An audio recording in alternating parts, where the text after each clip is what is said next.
And yeah, that's it to the coffee chats. So get yourself your cup of coffee or tea, and I think we're ready to go. After a very long election period, the dice have finally been cast on November 3rd. I'm very thankful and excited that with us today are 5 speakers that have followed the election like none others to help us discuss and understand what has happened over the last weeks and what implications the presidential election might have on us. Without further ado, let me quickly introduce them to you.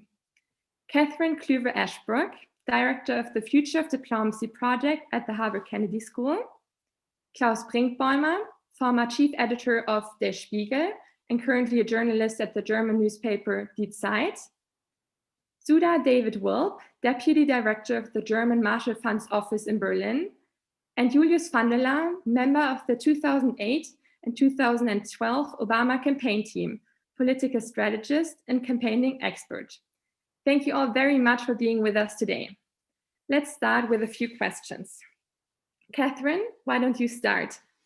In a nutshell, what are your impressions of the last 2 weeks? What just happened? Well, let's start with the good news because I'm based in the United States and we know that Americans are perennial optimists. So let's start there. We had a really historic election with as much voter participation as the modern United States has ever seen in the middle of a cataclysmic pandemic, which this country has managed exceptionally poorly. And we were just talking about it in our breakout room prior to this. So I think those 2 things need to be kept in mind. We have what I now think numerically is a resounding victory for the president-elect with almost 6 million votes over popular votes over the president who remains in office. But I'll also say this is a moment of extreme danger and remains a moment of extreme danger. And this is my German side coming out. And Julius and Klaus and others who I've been in conversation with while I was in Germany these last 2 weeks, covering and speaking about the election here. The interregnum is always a volatile moment, but all the issues and concerns we had about the integrity of American democracy, the functionality of the American system have not gone away. And I like to think of it now in terms of the transatlantic context, almost like your family heirloom china that sits on the wall that was beautiful for a long time and that you never take down and inspect for fragility. And now that china, that porcelain is under pressure from a lot of different sides, externally, Russia and China, but then internally, you've seen over the past 4 years, somebody who is intent on smashing it in a way that you might not be able to put it back together again to restore its full beauty and functionality. And we're seeing now in this interregnum phase where the president in the White House is denying a president-elect a peaceful and functional transition of power that would preserve the integrity of American national security, that preserves the understanding of American functional democracy and its institutions. 64% of Republicans thought before the election that the election system was good and fair. That's already not a great number, but now it's less than half of that. And what the president is continuing to do through the various lawsuits, we can talk about the details in our coffee chats, I think really is doing incredible damage. And it will make the life of the president-elect as he assumes office on January 20th, I think incredibly difficult, because restoring the functional glue that holds that sort of sense of porcelain together, this idea of democracy that we share across the Atlantic, I think is going to be incredibly difficult to restore. And so I think this election, again, as rich as it was in the midst of a pandemic, and as much as it was a buffer of confidence for certain aspects of American democracy, I think we in Europe need to be incredibly careful because we've seen over the past 4 years how quickly norms can bleed out of the skeleton of institutions and out of functionality of democracy. And for all the Germans on the call, and particularly my generation and beyond, all of us who were raised with this idea of never again and eternal vigilance to protect the kind of freedom that is imbued in the transatlantic relationship. We have to remain vigilant, we have to remain active, and we have to remain committed because, again, this is some fragile, fragile porcelain we're dealing with. Thank you so much. Up next is Julius. What made the difference in terms of campaigning strategies? Man, I mean, obviously, COVID made all the difference, and I love what Catherine just said about China and the porcelain, and how it's broken, and people need to put it back together. I mean, COVID pretty much broke the way campaigns are being run. And Jen Malley Dillon, the campaign manager of the Joe Biden campaign, she actually had her first day when everyone was sent into their home offices. So I look at it from, just completely different way of running a campaign, that the Biden team had to figure out how to do voter contact in a way that was responsible, where they couldn't do any mass events. We've all seen the somewhat strange pictures of people, sitting in their car honking when Joe Biden takes the stage. But I look at it from that lens that, all of a sudden things got flipped completely upside down, and still they managed to find a way to make sure that they get to 270. I think, if you ask me what changed, as I just mentioned, voter contact, the way that happened changed, the way that one topic just fundamentally took over everything. But I think we still saw Donald Trump finding a narrative in the way he talked about the election, the way he made the choice clear for Americans what was on the ballot.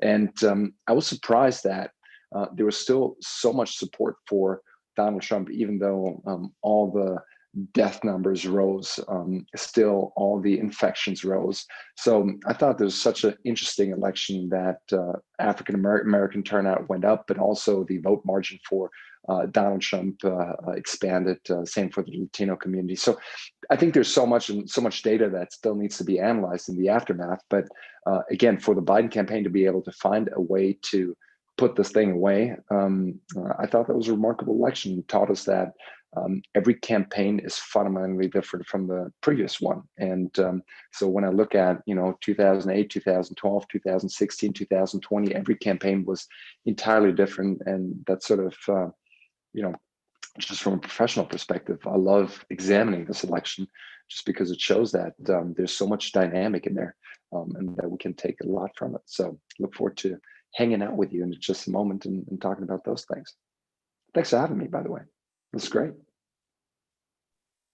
Thank you so much.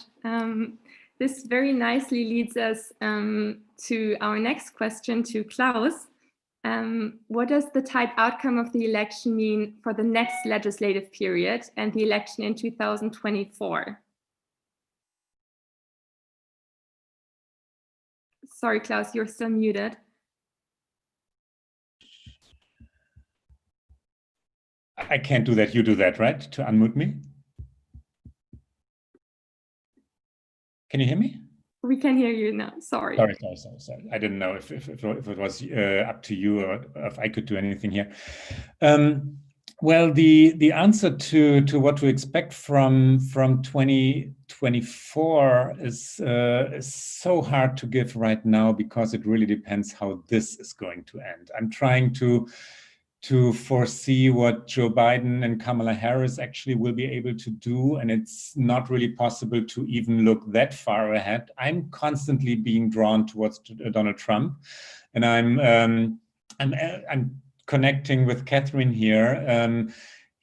What happens right now, what we are going through these weeks is so fundamentally dangerous, because it's adding up to what has been happening in the United States for a couple of years or for decades before Donald Trump. It didn't start with Donald Trump. The polarization of political parties began much, much earlier, let's say in the late 60s. The media play a huge role in what is happening. The Section 230, which enables to make huge profits, which enables Twitter and Facebook to make huge profits without being responsible for what they publish, is a big part of the American polarization, and that will, of course, continue. There are issues that are about laws which have shattered United States norms, American norms. The shattering of political institutions has been fundamental.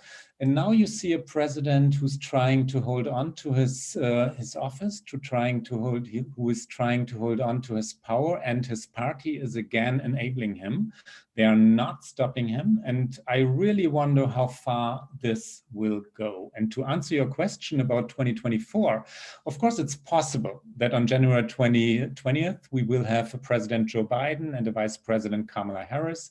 And it's possible that in 2024, there will be a President Kamala Harris, the first female president, and political norms will have been restored, and the United States will have returned to international systems and contracts.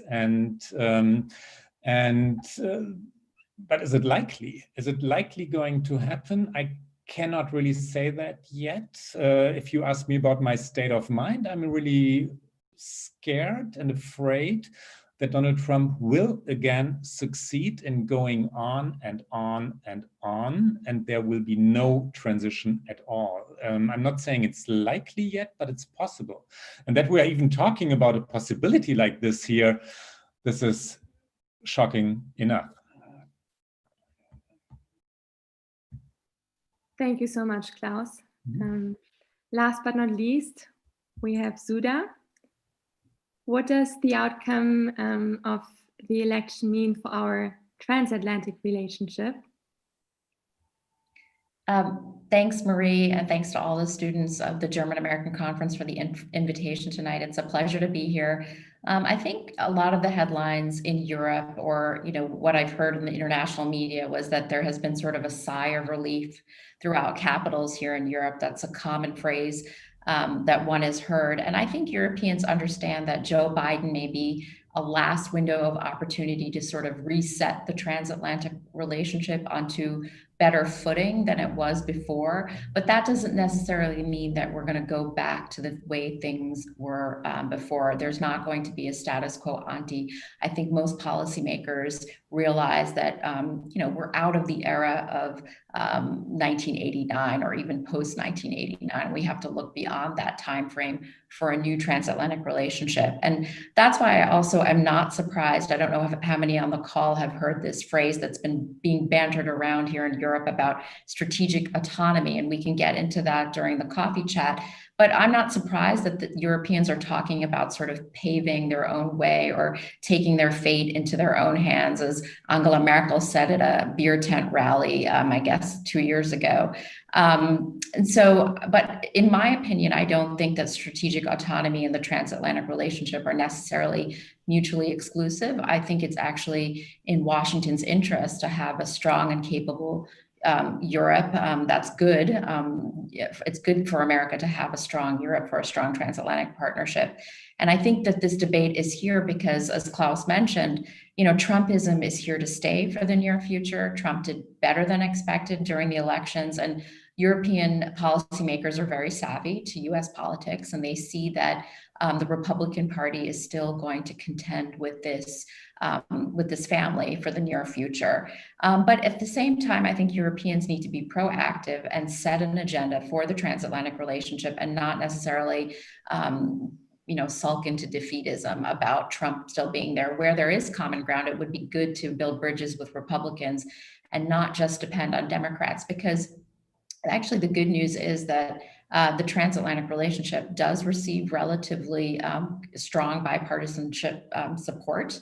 The NATO Support Act was passed in 2019 with overwhelming bipartisan support. And a Transatlantic Trends, a survey that we do, a majority of both Democrats and Republicans think that America should still be involved in European security.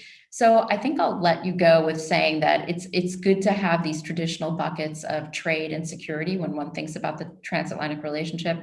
But I think we have to, like I said, change the frame of mind. We missed the boat actually thinking about how the transatlantic relationship can be resilient for the post-2008 world. I think we need to start thinking about how the transatlantic relationship can be functional and useful for the post-corona world. So I'll end with that, and I look forward to speaking with everybody.